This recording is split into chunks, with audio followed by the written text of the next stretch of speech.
Hello. हम्म। सो हाँ। ठीक है, इसके पिछले वाले वीडियो में हमने बात करी थी सॉफ्टवेयर इंडस्ट्री के बारे में, क्या होता है कैसे होता है।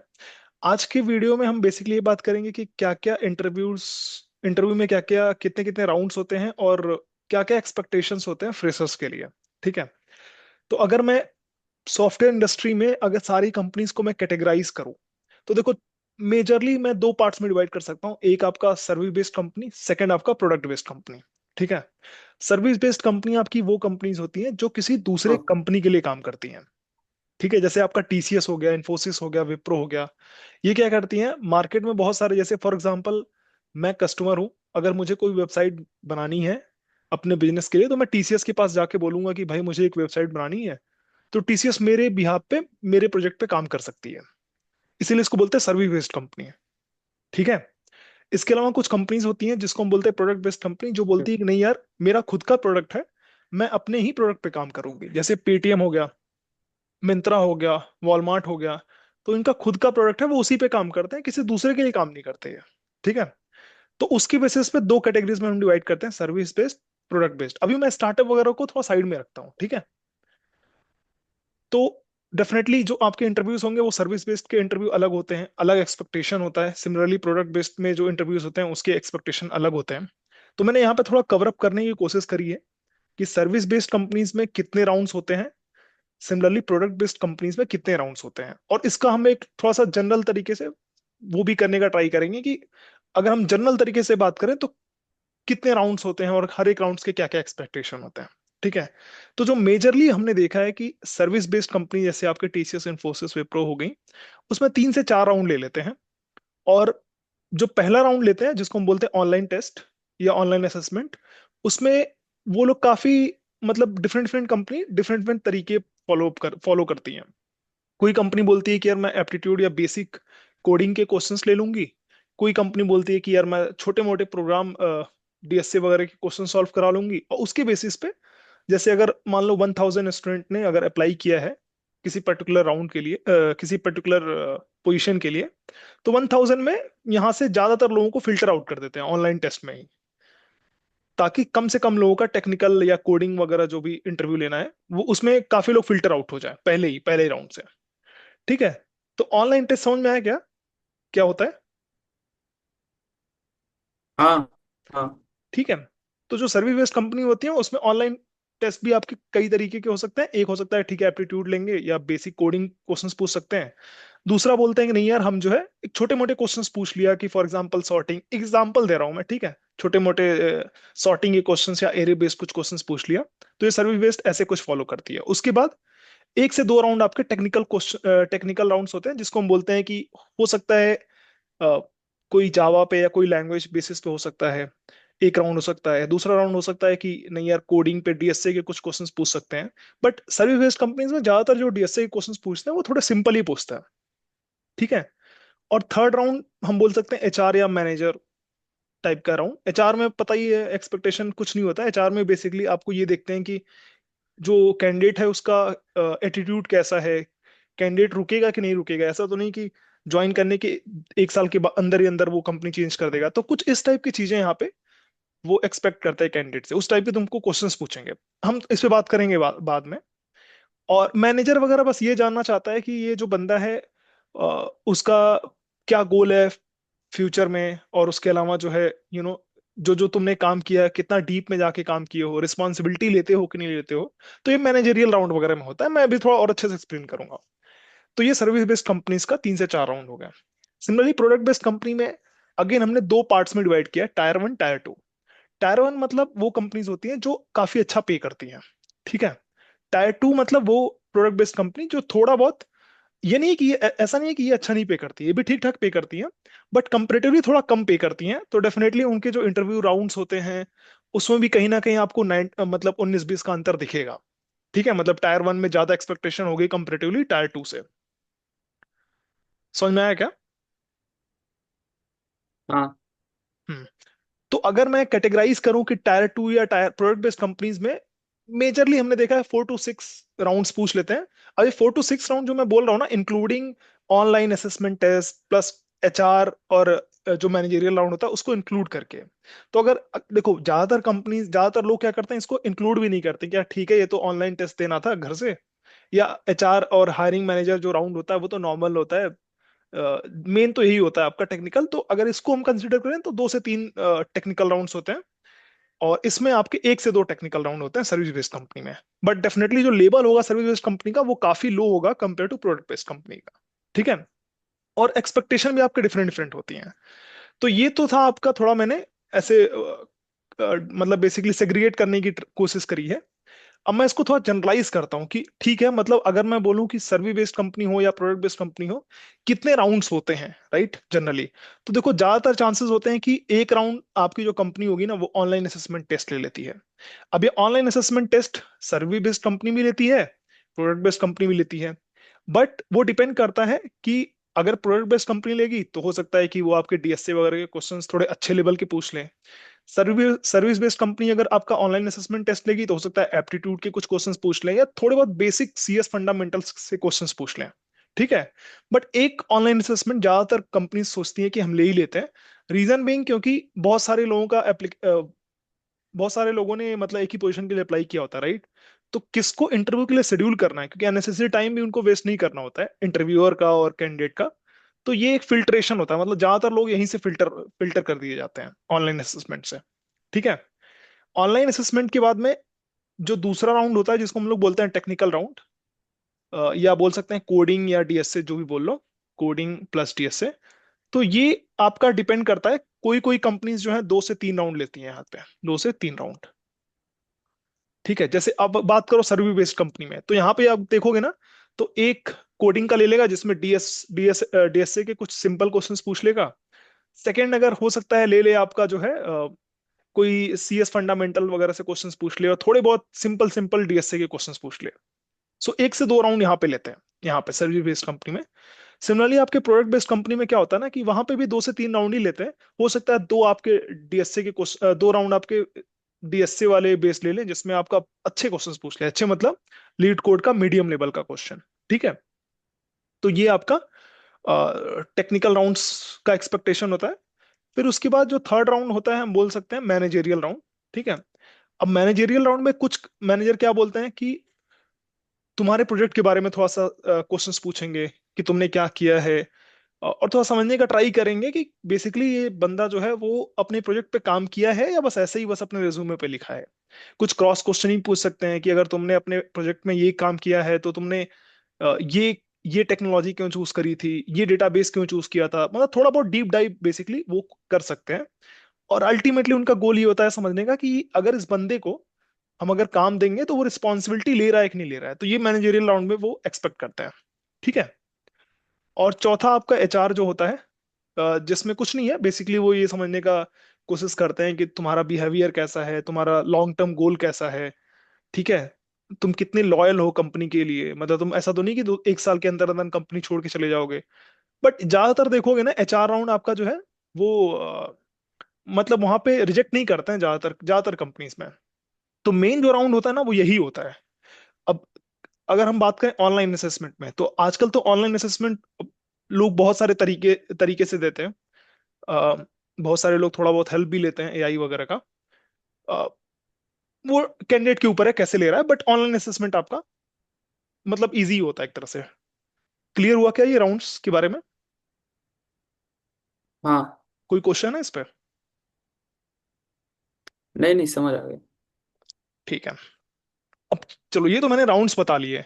अब देखो, अब ऐसा तो है नहीं कि, अब देखो डिपेंड करता है टोटली इंटरव्यूअर के भी ऊपर और कंपनी टू कंपनी भी डिपेंड करता है। कोई हो सकता है आपका, यहाँ पे मैंने बोला 2 से 3 टेक्निकल राउंड, कोई बोलेगा कि यार मुझे डीएसए पूछना है। कोई इंटरव्यू बोलेगा नहीं यार मुझे तो जावा आती है, मैं जावा के ऊपर क्वेश्चंस पूछूंगा। तो ऐसे बहुत ज्यादा कंपनी के बेसिस पे हम डिवाइड नहीं कर सकते कि कितने राउंड्स होते हैं, तो इसलिए मैं जनरल जनरल तरीके से डिवाइड करने का ट्राई कर रहा हूँ राइट। और मैं जनरल जनरल रिकमेंडेशन करूंगा कि करना क्या चाहिए आपको। ठीक है, तो देखो, डेफिनेटली आपको स्टार्टिंग में मैंने पहले बता दिया था कि डीएसए तो आपको मस्ट है, मतलब डीएसए एज अ फ्रेशर आपको आनी ही चाहिए। कोई और इसका कोई बाईपास नहीं है। ठीक है, अगर डीएसए नहीं आती है तो बहुत मुश्किल होने वाली है। डीएसए आनी चाहिए, प्लस एक कोई लैंग्वेज आनी चाहिए, और वो लैंग्वेज कौन सी होनी चाहिए? Object oriented programming language. या तो आप जावा चूज कर सकते हो या सी प्लस प्लस चूज कर सकते हो। ठीक है, ये चीज अगर दो चीज आती है ना, तो आपका ये टेक्निकल राउंड लगभग लगभग क्लियर हो जाएगा। ठीक है, मोस्टली।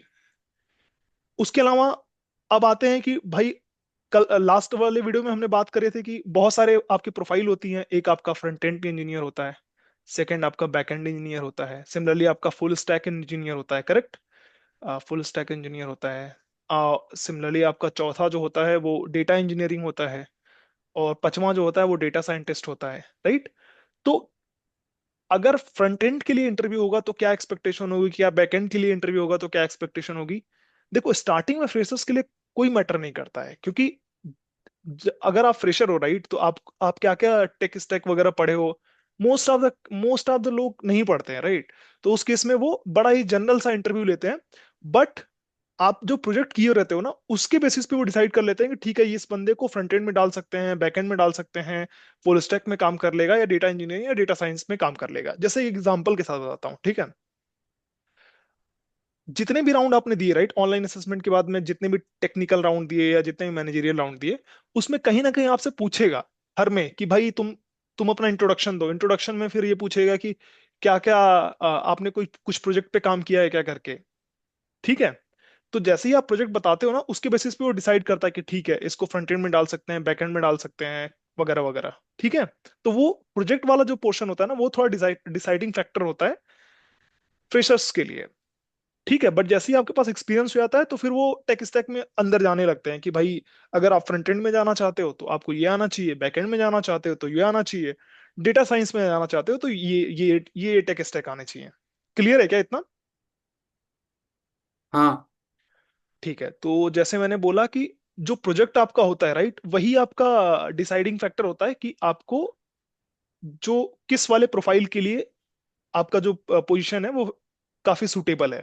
ठीक है, तो जैसे अगर मैं जनरल रिकमेंडेशन दूं कि अगर आपको आपको चाहिए कि नहीं यार, मुझे फ्रंट एंड में जाना है या बैक एंड में जाना है या फुल स्टैक डेवलपमेंट में जाना है, तो आप एक नॉर्मल एक वेबसाइट पे काम कर लो। आप एक वेबसाइट पे अगर एंड टू एंड आप कंप्लीट कर लेते हो, तो उसमें देखोगे कि तीन चीजें होती है। जैसे आप मान लो एक कोई वेबसाइट पे अगर आपने काम किया जिसमें आप क्या कर रहे हो, अ, मान लो किसी किसी यूनिवर्सिटी के स्टूडेंट की इंफॉर्मेशन को मेंटेन कर रहे हो।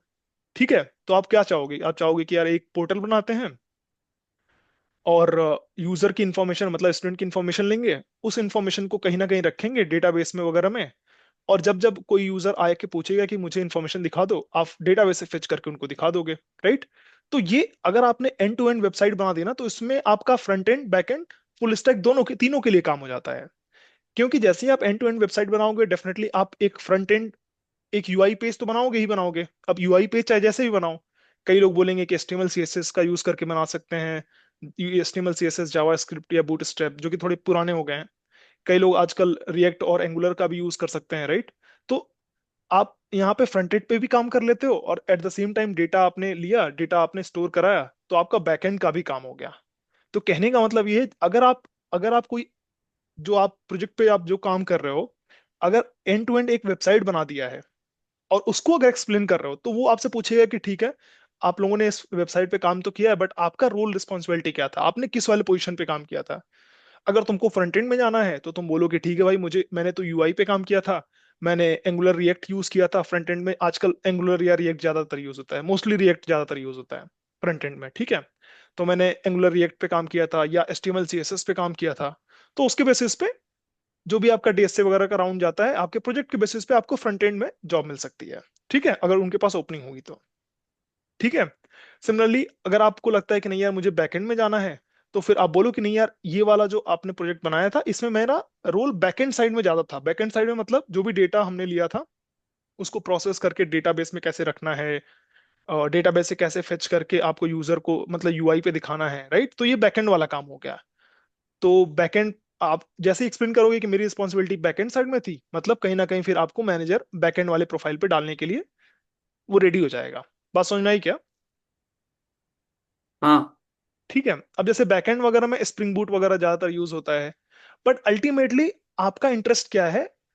जैसे ही आपने एक वेबसाइट बनाई है, उसमें जहां पे आपका इंटरेस्ट होगा, फ्रंट एंड साइड में या बैक एंड साइड में, अगर आपको दोनों आइडिया है तो आप फुल स्टैक में भी जा सकते हो। ठीक है। तो इंटरेस्ट के बेसिस पे बेसिकली आपका मैनेजर आपको दे देगा कि ठीक है फ्रंट एंड पे जाना है, बैक एंड पे, फुल स्टैक वगैरह पे।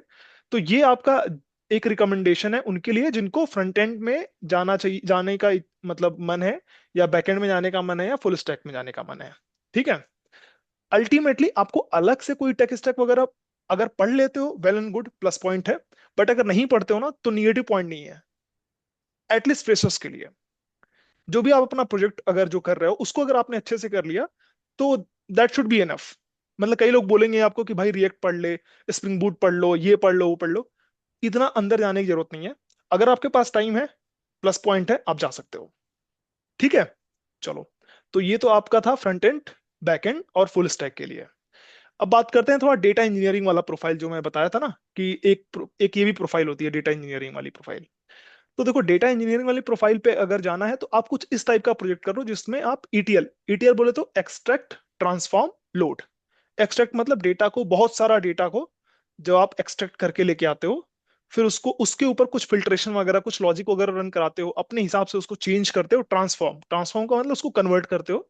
फिर उसको लोड करते हो जहां पे आपको लोड करने का आपका रिक्वायरमेंट है। लेट सपोज किसी डीबी में लोड करना है, कहीं काफका, मतलब कहाँ जहां पे भी आपको लोड करना है। तो अगर इस टाइप का अगर आप प्रोजेक्ट करते हो, तो कहीं ना कहीं आपकी जो प्रोफाइल होती है ना, वो डेटा इंजीनियरिंग साइड के लिए सूटेबल हो जाती है। बात समझ में आई क्या? हाँ। ठीक है। तो अब जैसे ही आप अब अगर आपको क्लियर है कि भाई मुझे डेटा इंजीनियरिंग में जाना है, तो आप एक छोटा सा कोई कोई सा भी ईटीएल प्रोजेक्ट कर लो। अब जैसे ही आप ईटीएल प्रोजेक्ट करोगे, तो उसमें आप देखोगे कि अपाचे स्पार्क यूज होता है। तो थोड़ा बहुत अगर आइडिया है अपाचे स्पार्क के बारे में हल्का फुल्का, वो आपके लिए प्लस पॉइंट है। मैं ये नहीं बोल रहा हूँ बहुत डीप में जाके पढ़ो, बहुत ऊपर ऊपर। फ्रेशर्स से कोई एक्सपेक्ट नहीं करता है, बट प्रोजेक्ट के बेसिस पे वो डिसाइड कर लेते हैं कि इस बंदे को किधर भेजना है। ठीक है। तो ये डेटा इंजीनियरिंग साइड में हो गया। सिमिलरली अगर मैं डेटा साइंस की बात करूं, राइट, तो डेटा साइंस में आप सुन रहे होगे कि मशीन लर्निंग वगैरह बहुत यूज होता है, राइट। तो डेटा साइंस में क्या है, आप कोई जो भी आप प्रोजेक्ट कर रहे हो ना, वो मशीन लर्निंग का प्रोजेक्ट कर लो। जैसे आप एक कोई ऐसा मशीन लर्निंग के बारे में अगर आपको आइडिया हो, तो मशीन लर्निंग होता ही यही है बेसिकली। कि जैसे अगर मैं ये बोलूं कि एक ये फंक्शन है, लेट सपोज x+1। ठीक है। अब इसमें x का अगर वैल्यू मैं लेट सपोज 1 दे दूंगा, तो fx का वैल्यू क्या आ जाएगा, 1+1 बोले तो 2 आ जाएगा, राइट। तो ये तो बड़ा स्ट्रेट फॉरवर्ड है। बट मैं अगर आपको अपोजिट बोल दूं कि भाई मुझे वैल्यू पता है कि fx की वैल्यू 2 है, अब मुझे x की वैल्यू फाइंड आउट करो, राइट। या मैं ऐसे बोल दूं कि भाई मुझे x की वैल्यू पता है और y की, या बोले तो fx की वैल्यू पता है, अब उसके बेसिस पे मुझे फंक्शन फाइंड आउट करो। तो वो थोड़ा टफ हो जाता है, राइट। कंफ्यूज हो गया क्या? ऐसा तो नहीं कंफ्यूज कर दिया? थोड़ा सा कंफ्यूजिंग था। अच्छा ठीक है, इसको मैं फिर से बताता हूँ। देखो, मशीन लर्निंग क्या होता है ना, मशीन लर्निंग बड़ा स्ट्रेट फॉरवर्ड है। जैसे अगर मैं तुमको बोलूं कि भाई एक फंक्शन है f(x=x+1), अब मैं बोलूं कि इसमें x की वैल्यू 1 अगर मैं एंटर करूंगा, तो जो fx है, fx बोलो तो y की वैल्यू क्या होगी, तुम बोलोगे 1+1=2, राइट। अगर मैं बोलूं कि x की वैल्यू हाँ। 2 है, तो y की वैल्यू क्या होगी, आप बोलोगे 2+1 बोले तो 3, राइट। तो कहने का मतलब ये है कि अगर तुमको फंक्शन पता है, फॉर्मूला पता है, तो मैं x की वैल्यू बताऊंगा, तुम y की वैल्यू बता दोगे। ठीक है। बट मैं अगर अपोजिट ठीक। बोलता हूँ, मैं बोलता हूँ भाई मुझे x की वैल्यू पता है 1, और अगर x की वैल्यू 1 है तो y की वैल्यू 2 है, x की वैल्यू अगर 2 है तो y की वैल्यू आपकी 3 है। तो कहने का मतलब अगर मुझे इनपुट पता है और आउटपुट पता है, उसके बेसिस पे मैं बोलूँ कि ये फंक्शन डिराइव करो, ताकि फ्यूचर में मैं बोलूँ कि भाई x की वैल्यू 3 होगी तो y की वैल्यू बताओ। तो ये इस टाइप की चीजें आप बेसिकली मशीन लर्निंग में करते हो, जिसको हम बोलते हैं ना फॉरकास्टिंग, फ्यूचर का। कि मतलब पास्ट का हिस्टोरिकल डेटा के बेसिस पे आप फ्यूचर की चीजें चीजें प्रेडिक्ट कर पाते हो। जैसे for example sale forecasting type का एक प्रोजेक्ट होता है, या बेसिक रिकमेंडेशन सिस्टम होता है। कहने का मतलब ये है कि जो डेटा साइंस में जितने भी प्रोजेक्ट्स होते हैं, वो प्रिडिक्शन वाले ज्यादातर प्रोजेक्ट होते हैं। प्रिडिक्शन समझ गए ना? हाँ। कि आपका हिस्टोरिकल डेटा के बेसिस पे आप फ्यूचर कैसे प्रिडिक्ट करोगे। तो वो करते क्या है, वो बेसिकली यही करते हैं। आपका हिस्टोरिकल पता है, हिस्टोरिकल डेटा कि ठीक है भाई, जनवरी मंथ में आपका इतना आउटपुट आया था, इतना सेल हुआ था। सिमिलरली फरवरी मंथ में इतना सेल हुआ था। तो उसके बेसिस पे, इनपुट आउटपुट के बेसिस पे आप ये फंक्शन ड्राइव करने का कोशिश करते हो, by using of machine learning models and all. और जैसे ही आपको मॉडल मिल जाएगा, फंक्शन मिल जाएगा, तो फिर फ्यूचर में आपको इनपुट डालना है और आउटपुट निकालना है। तो ये काम आप मशीन लर्निंग में करते हो। कहने का मतलब ये है कि अगर आपको कुछ मशीन लर्निंग या डेटा साइंस वाले प्रोफाइल पे जाना है, तो आप कोई सा भी मशीन लर्निंग से रिलेटेड कोई सा भी प्रोजेक्ट कर लो। मोस्टली फॉरकास्टिंग वगैरह वाले जो प्रोजेक्ट्स होते हैं वो आपके लिए काफी हेल्पफुल हो जाएंगे। तो आप करते क्या हो, बेसिकली एक मॉडल लिखते हो जो करता क्या है, आपके इनपुट और आउटपुट डेटा के बेसिस पे ये फंक्शन फाइंड आउट करने की कोशिश करता है। अब ये फंक्शन जितना एक्यूरेट होगा, उतना आप अच्छा प्रिडिक्शन कर पाओगे फ्यूचर में। ठीक है, तो बस एक छोटा सा प्रोजेक्ट कर लो इस पे, फॉरकास्टिंग वगैरह पे, तो वो आपका डेटा साइंस वाले प्रोफाइल के लिए काफी प्लस पॉइंट हो जाता है। ये क्लियर हुआ क्या? ये थोड़ा यहाँ पे हाँ, कंफ्यूज हो गए? समझ आ गया। मैं थोड़ा जल्दी जल्दी नहीं से नहीं, कवर कर समझ दिया आ क्या? गया। ठीक है। तो डेटा साइंस अगर प्रोफाइल पे जाना है, तो आप बेसिकली कोई मशीन लर्निंग का कोई प्रोजेक्ट कर लो जिसमें आप कोई मॉडल वगैरह लिख लो, जिसका यूज करके आप बेसिकली फ्यूचर प्रिडिक्ट कर सकते हो।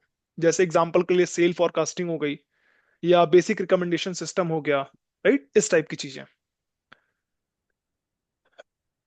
समझ में आया ना? हाँ ठीक है। तो ये तो मैंने बताया था कि देखो, आपको किस प्रोफाइल में जाना है, data engineering, front end, back and, full stack, सब में डेटा स्ट्रक्चर और एल्गोरिदम तो मस्ट है, समझ जाओ। प्लस उसके अलावा कोई एक लैंग्वेज तो मस्ट है। अब उसके अलावा जो प्रोजेक्ट आप करते हो ना, उसके बेसिस पे आपका आपका पार्ट डिसाइड हो सकता है कि आपको आपको मैनेजर किस प्रोफाइल पे भेजे। कौन से वाले प्रोफाइल पे आपका प्रोफाइल ज्यादा सूटेबल है, वो आपके प्रोजेक्ट के बेसिस पे डिसाइड होता है। अब तुम्हारे ऊपर है कि तुमको किधर जाना है, उसके हिसाब से तुम अपना प्रोजेक्ट पे काम कर लो, आपका काम हो गया। तो फ्रेशर्स के लिए यही एक्सपेक्टेशन होती है। अब हम थोड़ा बात करते हैं समरी पे, थोड़ा बात करते हैं कि भाई क्या क्या मिनिमम चीजें हैं जो मुझे करनी ही चाहिए अगर मुझे जॉब लेना है तो। ठीक है। तो सबसे पहला तो है कि भाई आपको एक ऑब्जेक्ट ओरिएंटेड प्रोग्रामिंग लैंग्वेज आनी ही चाहिए, मस्ट है। अब ऑब्जेक्ट ओरिएंटेड प्रोग्रामिंग लैंग्वेज कोई सा भी हो सकता है। कोई बोलेगा जावा ले सकते हो, आप सी प्लस प्लस ले सकते हो, पाइथन ले सकते हो। कोई भी एक लैंग्वेज आनी चाहिए। और जो भी आपको लैंग्वेज आ रही है, आपने जो लैंग्वेज पढ़ा है उसका आप लाइब्रेरी भी पढ़ लेना। लाइब्रेरी मतलब जैसे जावा अगर आप पढ़ते हो, तो उसमें कुछ सपोर्टिंग लाइब्रेरी आपको मिलती है, कुछ डेटा स्ट्रक्चर वगैरह की, कि कैसे डेटा स्टोर करना है। तो जावा के लिए आपका कलेक्शन फ्रेमवर्क होता है। सिमिलरली अगर आप सी प्लस प्लस पढ़ोगे, तो उसके लिए स्टैंडर्ड टेम्पलेट लाइब्रेरी एसटीएल होता है। तो जो भी लैंग्वेज आप चूज कर रहे हो, वो लैंग्वेज आनी चाहिए, प्लस उसका लाइब्रेरी आना चाहिए। अगर जावा चूज कर रहे हो तो कलेक्शन फ्रेमवर्क आना चाहिए। मैं ये क्यों बोल रहा हूँ कि आना चाहिए? क्योंकि जैसे ही कलेक्शन फ्रेमवर्क आता है ना, तो आपको बहुत सारी चीजें, आपको फंक्शन मिल जाते हैं, लाइब्रेरी मिल जाती है, तो आपको कोड लिखना बड़ा आसान हो जाता है इंटरव्यू वगैरह में। तो आपको एक ऑब्जेक्ट ओरिएंटेड प्रोग्रामिंग लैंग्वेज आनी चाहिए, इंक्लूडिंग लाइब्रेरी। ठीक है। उसके अलावा सेकंड है आपका data structure and algorithm, DSA. बहुत इंपॉर्टेंट है ये। डीएसए आपका बहुत इंपॉर्टेंट है। और ज्यादातर जैसे प्रोडक्ट बेस्ड जो tier one tier two companies होती है ना, वो डीएसए ही ज्यादातर लेती हैं। ज्यादातर कंपनीज में डीएसए ही पूछा जाता है, और उसी के बेसिस पे आपको मतलब बेसिकली ऑफर कर दिया जाता है। ठीक है। कुछ कंपनीज हो सकती हैं कि आपका सीएस फंडामेंटल्स के से भी क्वेश्चंस पूछ लेते हैं, या हो सकता है कि डीएसए के क्वेश्चन में ही आपसे एक दो क्वेश्चंस आपके सीएस फंडामेंटल के पूछ लिए, जैसे थ्रेड क्या होता है, प्रोसेस क्या होता है, राइट। तो इसके लिए सीएस फंडामेंटल भी पढ़ना थोड़ा सा इंपॉर्टेंट हो जाता है, बेसिक बेसिक सा। मैं ये नहीं बोल रहा हूँ कि पूरा आप डीबी पढ़ो, पूरा ऑपरेटिंग सिस्टम पढ़ो, पूरा कंप्यूटर नेटवर्क पढ़ो, बट बहुत सारी चीजें ना आपके सीएस फंडामेंटल में बड़ी जेनरिक होती हैं, जो ज्यादातर इंटरव्यूअर पूछते ही पूछते हैं, राइट। तो जैसे कुछ डीबी के कॉन्सेप्ट होते हैं जो बड़ा आपके इंपॉर्टेंट होते हैं, कुछ ऑपरेटिंग सिस्टम में कॉन्सेप्ट होते हैं जो बहुत इंपॉर्टेंट होते हैं, सिमिलरली कंप्यूटर नेटवर्क्स में कॉन्सेप्ट होते हैं। तो इन्हीं तीनों से बेसिकली कुछ सीएस फंडामेंटल के क्वेश्चंस पूछे जाते हैं। हो सकता है कुछ जावा से सीएस फंडामेंटल के क्वेश्चंस बन जाए। ठीक है। तो सीएस फंडामेंटल से भी कुछ क्वेश्चंस कभी कभी लोग पूछ लेते हैं। उसके अलावा आपको एक डीबी तो आनी चाहिए, स्पेशली फ्रेशर्स के लिए माई एसक्यूएल रिकमेंडेशन रिकमेंडेड होता है। ठीक है। क्लियर हो गया क्या? हाँ अब इसमें आप बोलोगे कि ठीक है भाई, अगर मुझे कुछ स्किप करना है तो मैं क्या स्किप कर सकता हूं? तो मैं बोलूंगा कि तुम इसको स्किप कर सकते हो, सीएस फंडामेंटल्स को। बट एक लैंग्वेज प्लस डीएसए, इसको आप स्किप नहीं कर सकते। और एक आपको डीबी आनी ही चाहिए, तो ये भी आपका इंपॉर्टेंट ही है। 1 स्टार, ये आपका 1 2 स्टार, 2 स्टार, ये 1 स्टार, और इसको मैं बोल सकता हूँ 1.5 स्टार। ठीक है। उसके अलावा जो भी, डेफिनेटली भाई, आप जितना भी राउंड दोगे तो उसमें आपका प्रोजेक्ट के बेसिस पे कोई ना कोई बात करेगा ही करेगा, हो सकता है हर राउंड में कोई ना कोई पूछ ले। तो इसलिए जो भी आप प्रोजेक्ट कर रहे हो, राइट, उस पे आप क्लियर बताओ कि मेरा क्या मेरा क्या उस पे रोल एंड रिस्पॉन्सिबिलिटी थी, मैंने क्या किया था, राइट। तो आपके इंटरेस्ट के बेसिस पे एक आप प्रोजेक्ट आपको जरूरी है करना। ठीक है। जैसे अगर आपको फुल स्टैक में जाना है, बैकएंड में जाना है, तो आप एक वेबसाइट पे काम कर लो। मशीन लर्निंग पे जाना है तो एक मॉडल पे काम कर लो। तो एक प्रोजेक्ट पे अच्छे से काम कर लो। ठीक है। कभी कभी छोटे छोटे क्वेश्चंस पूछ लिए जाते हैं प्रोजेक्ट के बेसिस पे, कि तुमने अपने प्रोजेक्ट में अगर फॉर एग्जांपल कोई डेटाबेस यूज किया था, तो वो डेटाबेस क्यों यूज किया था। तो अगर अच्छे से प्रोजेक्ट किया है ना, तो ये सारे क्वेश्चंस बड़े इजी हो जाते हैं। क्लियर हुआ क्या? हाँ। तो इतना ये मिनिमम चीज है, अगर ये चीज कर लिया, तो तुम्हारे जितने भी कोई भी कंपनी हो, उसके इंटरव्यूज तो तुम क्रैक कर ही लोगे। ठीक है। ओके। उसके अलावा जैसे मैंने बोला था कि ये तो चलो टेक्निकल की बात कर लिया मैंने, कि टेक्निकल राउंड्स में और मैनेजरियल राउंड में क्या क्या पूछते हैं। उसके अलावा ये मैंने नोट में लिखा है कि कुछ बिहेवियरल क्वेश्चंस भी पूछते हैं, स्पेशली मैनेजरियल और एचआर राउंड्स में। जैसे why you want to join our company. कोई कॉन्फ्लिक्ट्स था क्या जब तुमने किसी, लेट सपोज किसी प्रोजेक्ट पे तुमने कई लोगों ने काम किया, 3-4 स्टूडेंट ने काम किया, ऐसा तो नहीं हुआ कि तुम आपस में ही लड़ने भिड़ने लगे। तो कोई कॉन्फ्लिक्ट्स था क्या, कॉन्फ्लिक्ट्स था तो उसको कैसे रिजॉल्व करा, कैसे एक दूसरे कैंडिडेट को कैसे समझाया कि नहीं, मेरा अप्रोच सही है, तुम्हारा अप्रोच में ये प्रॉब्लम है। ठीक है। तो ये सब थोड़े बहुत क्वेश्चंस कभी कभी पूछ लेते हैं, अगर नहीं है तो कोई दिक्कत नहीं है। ये बेसिकली एक्सपीरियंस वालों से भी इस टाइप के क्वेश्चंस पूछते हैं, बट मैं ऐसे बता रहा हूँ कि मैनेजेरियल और एचआर राउंड में बेसिकली इसी टाइप के क्वेश्चंस पूछते हैं। कोई टाइट डेडलाइन, ये वैसे मैं थोड़ा एक्सपीरियंस वाले से ज्यादा क्वेश्चंस पूछते हैं, any tight deadline, any conflict. But इस टाइप की चीजें कभी कभी पूछ सकते हैं कि अगर बहुत जल्दी में प्रोजेक्ट करना हो तो कैसे करना है, क्या तुम्हारा अप्रोच रहेगा। ठीक है। और तुम्हारे प्रोजेक्ट पे थोड़ा बहुत डीप डाइव कर सकते हैं। डीप डाइव मतलब कि तुमने ये अगर प्रोजेक्ट यूज किया है, इसमें लेट्स सपोज तुमने बोला कि मैंने जावा यूज किया था, तो ये पूछ सकते हैं जावा क्यों यूज किया था। या तुमने बोला कि मैंने माई एसक्यूएल डेटाबेस यूज किया था, तो माई एसक्यूएल डेटाबेस क्यों यूज किया था। बहुत बहुत मिनिमम, मतलब एकदम समझ जाओ कि जो भी क्वेश्चंस होंगे ना, वो आप प्रिडिक्ट कर सकते हो कि भाई आपके प्रोजेक्ट से यही क्वेश्चंस पूछे जाएंगे मोस्टली। ठीक है। तो यही होता है बेसिकली। कोई क्वेश्चन है तो बताओ। नहीं, सब कुछ क्लियर है। ठीक है ना? तो ठीक है, बस यही होता है। तो अगर मैं बोलूं अगेन क्या इंपॉर्टेंट है, एक लैंग्वेज अच्छे से आना चाहिए, डीएसए अच्छे से आना चाहिए, एक डीबी अच्छे से आना चाहिए, और एक प्रोजेक्ट पे तुमको काम तुमने किया होना चाहिए। That's it. इनफ है। ठीक है।